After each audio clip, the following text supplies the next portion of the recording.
Okay, my name is Hadi Noureddine. Today on Between Two Machines, we're going to be talking about censorship in American schools. I have two guests. Please introduce yourselves, guys. I'm Catherine. Oh, yeah, I'm Aarushi. Okay, great. So the first thing, I want to get your input, guys, on your opinions on censorship. Necessary and evil. Unnecessary. As the host, Hadi, I believe we need some censorship, but there should also be some freedom of speech. You ever seen American History X? The kid tries to write a book report on Mein Kampf, trying to tell everyone that Hitler is okay. That's weird. Nobody wants to hang out with that kid anymore. I think that should be censored. Okay. Also, if they're talking about sexy time at school all the time instead of working about math problems, that needs to be censored too. But I also think there should be freedom of speech. For example, sex education. You don't teach kids about the safe way to have sex. They're running around having unprotected intercourse. Everyone has chlamydia in your neighborhood.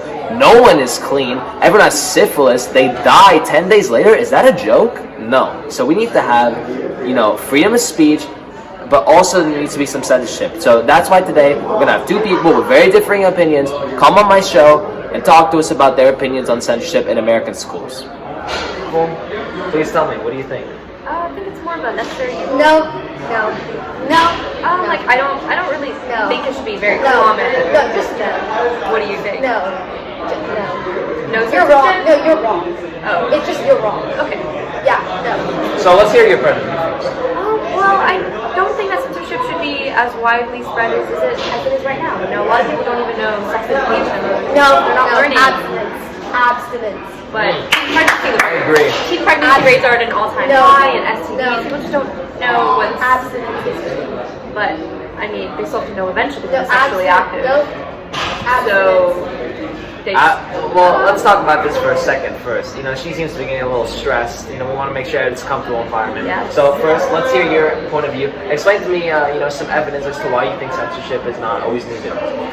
Well, just like I said, in case of sex education, if you wouldn't interrupt me, thank you.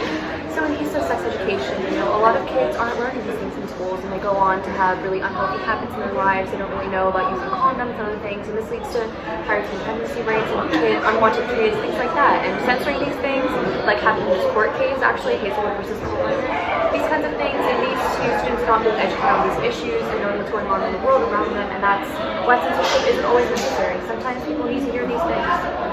Just abstinence. Okay, so abstinence woman, please tell us why you think censorship is necessary. Because kids are going to be so corrupt today. They are doing things they shouldn't be doing. These kids, they're writing about stupid things. They're writing about Hitler. They're crazy. Alright, so another example of why censorship is not always necessary is with HISD blocking websites on school computers, which often gets in the way of education. Kids are just trying to learn, trying to find new things about the world, and they end up getting a blocked website, which is why sometimes we don't need censorship for everything.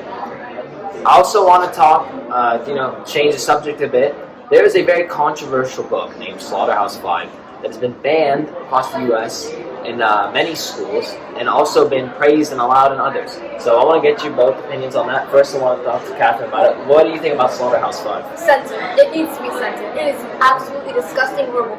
Why are kids reading these things? It is so anti-Christian. Christian values are what this country is based off of.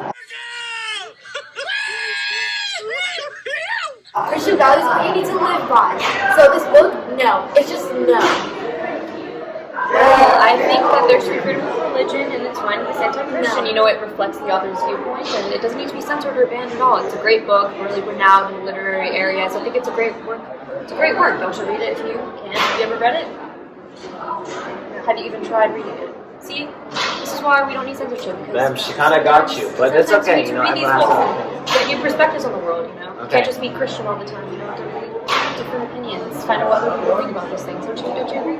I would agree. I'm going to try to stay in the middle. Don't bring me into this, okay? It's my show. Sorry. Thanks so much, guys, for joining us today to talk about censorship in American schools. Any final thoughts before we leave?